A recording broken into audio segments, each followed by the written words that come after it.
kahit kailan hindi magandang gawing biro ang pagpanaw ng sino man. Ako po ang inyong lingkod, tagapanood TV.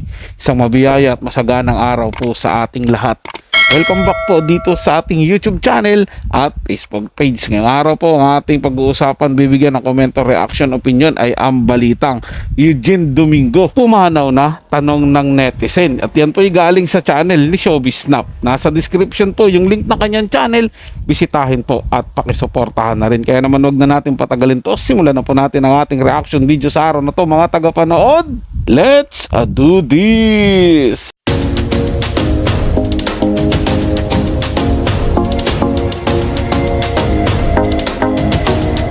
Wait, why was Miss Eugene Domingo here? Yan ang naging tanong sa ex ng mga netizen. Ito'y matapos nga na ilabas ang photo o isama ang photo ni Eugene Domingo sa tribute ng mga pumanaw ng mga aktres o aktor ngayong 2024, kung saan ay ibinahagi nga ito ng MMFF. At doon ay syempre may performer. Ilang minuto or ilang segundo rin na nagplay ang mukha ni Eugene Domingo doon habang kumakanta nga ang mga performer ng tribute sa mga pumanaw na mga celebrities. Marami ang sobrang nag-react dito at napakakalat nga daw.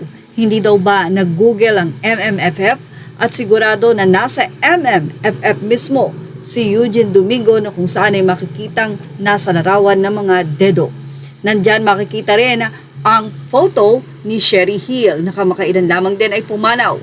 Kaya siguro daw hindi nasali sa Best Supporting Actress si Eugene Domingo kasi akala nila Teggy Bells na siya. Tanong pa ng isang netizen, bakit nyo naman chinegi si Miss Eugene? The real talk of Vice Ganda the moment she stood up in front of them. The crew moments when they're announcing the nominees na parabang labag sa loob nilang mag-announce. Mula naman sa mga anonymous commentator ng Fashion Police, grabe yung support ni Eugene Domingo, bakit naman sila ganon? Sana man lang merong someone from MMFF staff na nagpatigil ng video the moment ma-realize nila na it was so wrong to include Miss Uge. Ang OA masyado daw ng netizen.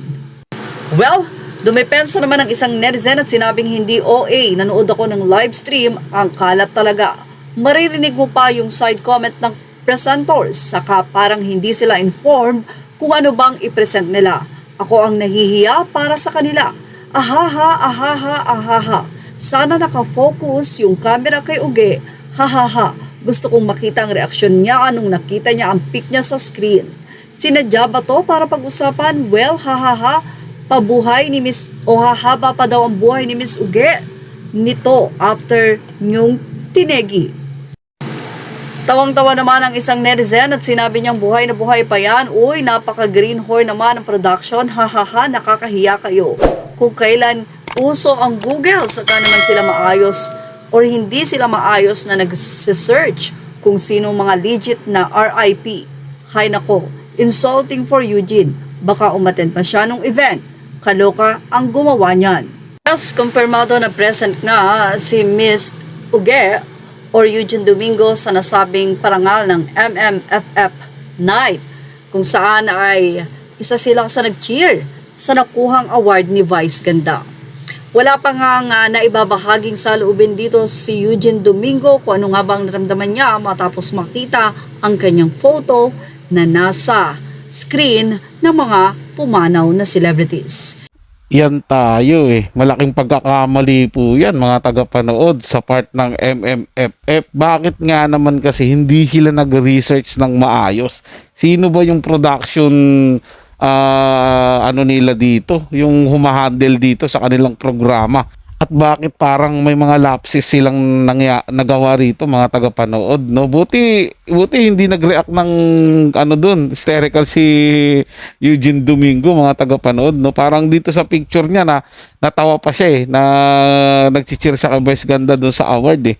'Di ba? Natawa siya dun sa nangyari siguro. O baka naman nag-perform yun, wala pa si Miss Eugene Domingo dun sa event, mga tagapanood, kaya hindi niya nakita yung picture niya nasama doon sa mga listahan ng mga pumanaw ng mga artista, di ba? Kung siguro mga tagapanood dapat magkumonsulta siya sa mga abogado, para sa akin mga tagapanood para kung ano yung magagawa diyan sa legal action, di ba? Pero tingin ko naman siguro wala rin may kakaso diyan, mga tagapanood eh.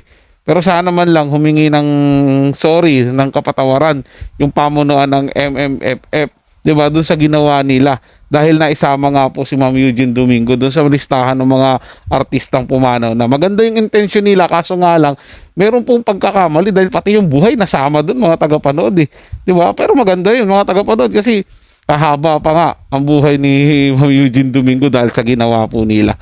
So yun lang po, mga tagapanood, kung nagustuhan nyo po yung ating talakayan sa araw na to, at kung kayo bago lang po na napadaan dito sa ating channel, huwag nyo po sana kalimutan na mag-subscribe. Hit nyo na rin po notification bell para lagi po kayong updated sa mga bago pang video na ating ilalabas. Share, like, and comment din po kayo, mga tagapanood, ating yung babasahin at pupusuan. So hanggang sa muli po, ito yung Tagapanood TV. Komento at opinion lamang, wala pong personalan. Paalam po at mabuhay po kayong lahat.